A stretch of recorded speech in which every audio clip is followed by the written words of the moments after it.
Hello! ও আজ কি সুন্দর রোদ উঠেছে। আমি বাহিরে অনেকক্ষণ ঘুরে আসলাম। আলো ঝলমল আকাশ। আমার ঘরেও রোদ এসেছে। আমার ব্যালকনিতে অনেক রোদের ঝলকানি। ঝলকানি বলবো নাকি? যাই হোক,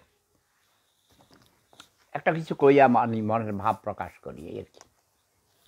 ঠিক আছে না? কি খবর?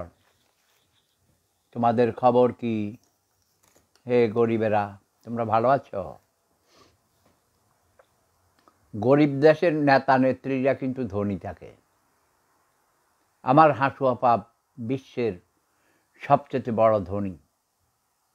আমার ছোট বোন রেহানা হাঁটু আপার চেয়েও আরো বেশি বড় ধনী।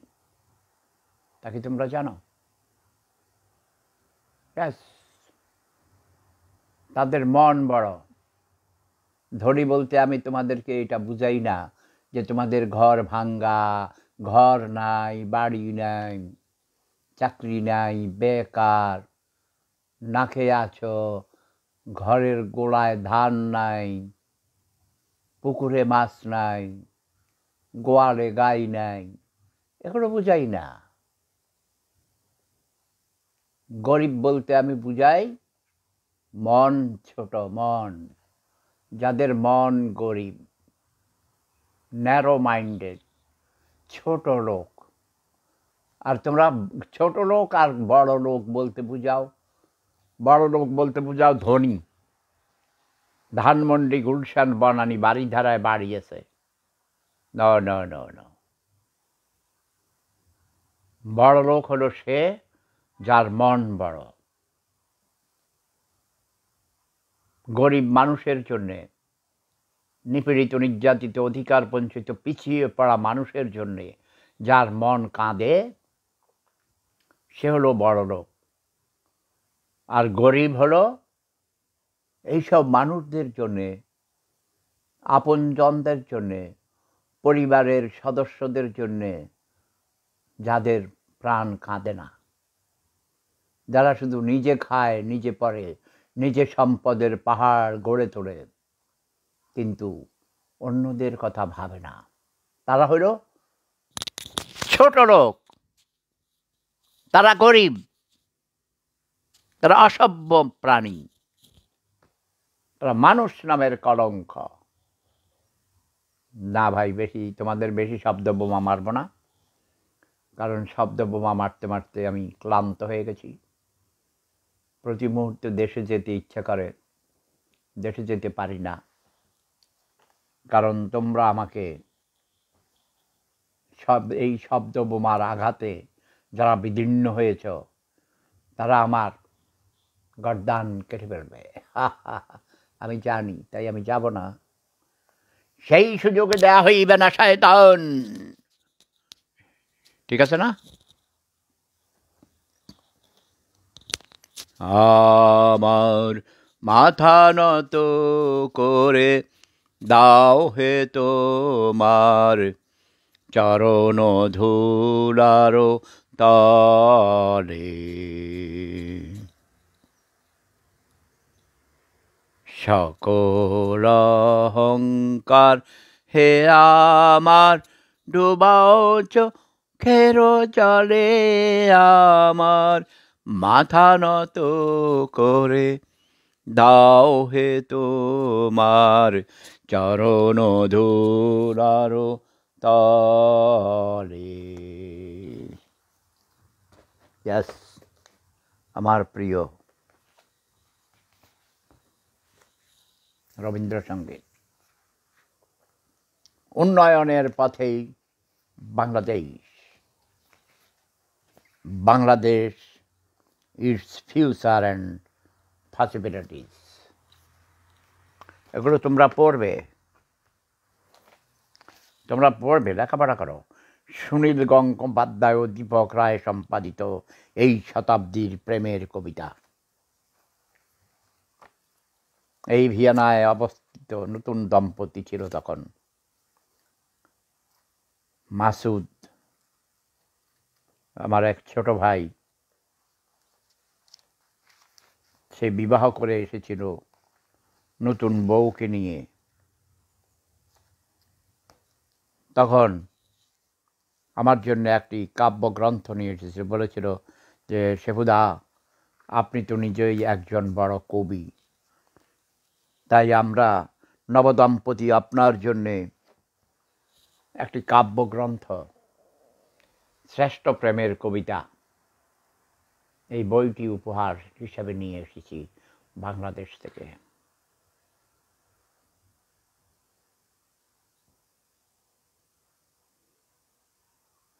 অনেক ধন্যবাদ তাদের। তোমরা কেমন আছো? ভালো আছো? তিশা এবং কিং মোস্তাক কেমন আছে? তিশার মা বাবাকে আমি অনুরোধ করব, যেহেতু তিশা বলছে সে স্বেচ্ছায় কিং মোস্তাককে বিবাহ করেছে ভালোবেসে, সে বলছে আমি ভালো আছি, আমি সুখে আছি, আপনারা মেনে নিন, সমস্যা কি? বয়স কোনো ফ্যাক্টর নয়। এরকম অনেক হাজার হাজার কোটি কোটি প্রমাণ আছে অসম বিবাহের। আমাদের প্রিয় নবী হযরত মুহাম্মদ মুস্তাফা আহমদ মুস্তাফা সাল্লাল্লাহু আলাইহি ওয়াসাল্লাম 6 বছরের আয়েশাকে বিবাহ করেছেন 52 বছর বয়সে। 9 বছর বয়সে তিনি আয়েশাকে পিতৃগৃহ থেকে তুলে নিয়েছেন। কবি রবীন্দ্রনাথ ঠাকুর, বিশ্বকবি রবীন্দ্রনাথ ঠাকুরও অল্প বয়সের তরুণীকে বিবাহ করেছিল। গান্ধী, তোমরা যাকে মহাত্মা গান্ধী বলো, তিনিও অল্প বয়সে বিবাহ করেছেন। আমাদের জাতির জনক বঙ্গবন্ধু শেখ মুজিবুর রহমানের স্ত্রী বেগম ফজিলাতুন্নেসাকে, বঙ্গমাতা ফজিলাতুন্নেসার বয়স কত ছিল? হ্যাঁ, জোড়াবাতি খেলতেন। জোড়াবাতি ছিল, চড়ুইবাতি খেলতেন, ছোট্ট ছিল। এরকম পৃথিবীতে আমরা যাদের জীবনী পড়ি তাদের সবারই দেখা যায় অল্প বয়সে বিবাহ হয়ে গেছে। বাংলাদেশের অন্যতম লেখক, সাহিত্যিক, নাট্যকার, অধ্যাপক হুমায়ুন আহমদ সাহেব তার মেয়ের বান্ধবী শাওনকে প্রেম করে বিবাহ করিয়েছেন। তারা সুখী ছিল, সুখী দম্পতি ছিল। তো সেখানে সমস্যা কোথায় আমি তো বুঝি না। মেয়া বিবি রাজি, ক্যা করেগা কাজী। আর প্রেম ধর্মে কোনো বিবাহ সিস্টেমই নেই, বিবাহ প্রথা থাকবে না। প্রেম ধর্মে কোনো বিবাহ প্রথা থাকবে না, প্রেম থাকবে, শুধু ভালোবাসা থাকবে, গেট টুগেদার, লিভ টুগেদার থাকবে। মেয়া বিবি রাজি, ক্যা করেগা কাজী। কাজী বাজির দরকার নাই, কোনো কাজী ফাজির দরকার নেই। দুইজন দুইজনকে বলবে আমি তোমাকে ভালোবাসি, যদি বলে ঠিক আছে, ওকে রাইট, আমি তোমাকে ভালোবাসি, তুমি আমাকে ভালোবাসো। দুইজন দুইজনকে আলিঙ্গন করবে, বুকে জড়িয়ে নিবে, একসঙ্গে থাকবে, খাবে দাবে, ঘুমাবে, সন্তান উৎপাদন করবে প্রয়োজন বোধে। বিবাহ প্রথার কোনো প্রয়োজন নেই। বিবাহ প্রথা খুব খারাপ। ইয়েস, এখন পারলে আমার বিরুদ্ধে মামলা দেন। হাজার হাজার মামলা তো দিয়েছেন, যত কোটি কোটি হাজার হাজার মামলা দিয়েছেন, আমি একটা ফু দিয়েছি, সব মামলা হাওয়ায় বিলীন হয়ে গেছে। কারণ আমি সত্যের সৈনিক, আমি সত্য কথা বলছি। বিবাহ সিস্টেমের কোনো প্রয়োজন নাই, ব্যক্তিগত সম্পদ রাখার কোনো দরকার নেই, সকল সম্পদের মালিক হবে রাষ্ট্র। প্রেম ধর্ম, সেরা ধর্ম, লাভ ইজ পাওয়ার। এবং মানুষের, প্রতিটি মানুষের সকল দায় দায়িত্ব নেবে সরকার। অন্ন, বস্ত্র, শিক্ষা, স্বাস্থ্য, বাসস্থান, এই সবগুলো মৌলিক অধিকারের দায়িত্ব নেবে রাষ্ট্র তথা সরকার। তাইলে ব্যক্তিগত সম্পত্তি থাকার দরকার কি?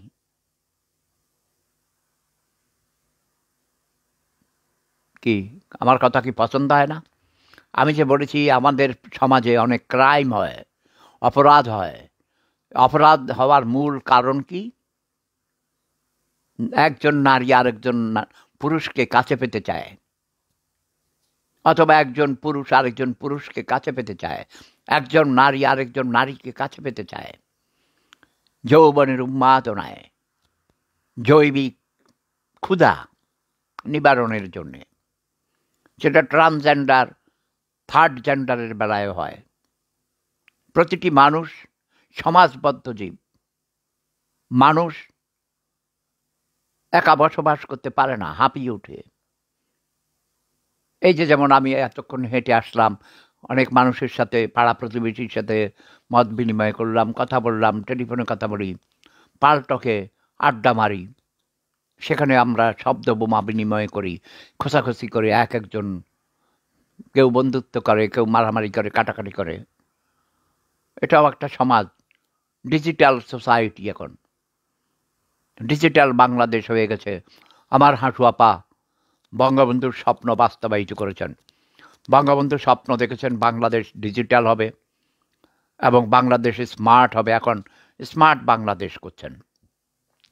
হাসবেন না, হাসবেন না। এগুলো আমার বঙ্গবন্ধু, আমাদের জাতির পিতা শেখ মুজিবুর রহমান স্বপ্নে দেখেছিলেন। ব্যাস, স্বপ্নে দেখেছেন। যদিও বঙ্গবন্ধু ল্যাপটপ দেখে নাই, স্মার্টফোন দেখে নাই, তাই না, ইন্টারনেট দেখে নাই, ফেসবুক দেখে নাই, ইউটিউব দেখে নাই, কিন্তু তিনি জানতেন এগুলো হবে ভবিষ্যতে, আরও অনেক কিছু হবে। কেউ বিবাহ করিবে না, ডিজিটাল সিস্টেমে বিবাহ হয়,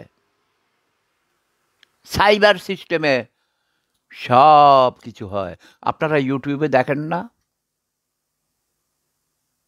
হ্যাঁ, এই যে তিশার সাথে নাকি কিং মোস্তাক সাহেবের প্রেম হয়েছিল ফেসবুকের মাধ্যমে।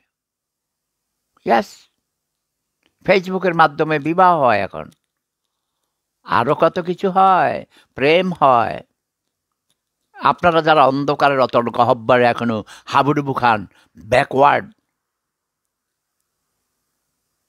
যারা এখনো বিজ্ঞান বলেন যে বিজ্ঞান হলো অভিশাপ, হ্যাঁ, কখনো কখনো অভিশাপ, তবে বেশিরভাগ সময় আশীর্বাদ।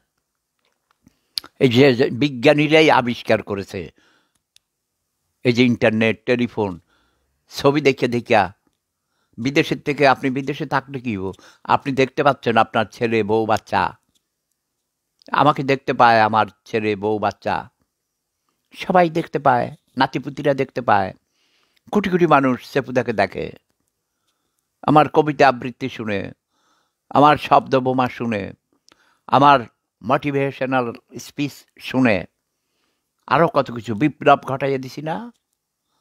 হ্যাঁ, নিরাপদ সড়ক চাই, এই বিপ্লব কে ঘটাইছে? গণজাগরণ মঞ্চ কে বানাইছে? জানেন না? সেপুদা। আরও বিপ্লবের জন্য তৈয়ার হন। সামাজিক বিপ্লব, অর্থনৈতিক বিপ্লব, দেশকে স্বনির্ভর করার বিপ্লব। ঠিক আছে? আমি ওই গলা কাটার বিপ্লব করি না, জিহাদ করি না।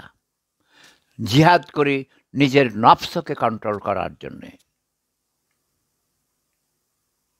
সত্য কথা বলুন, অন্যায়ের প্রতিবাদ করুন, জুলুম, অত্যাচার, নির্যাতন বন্ধ করুন।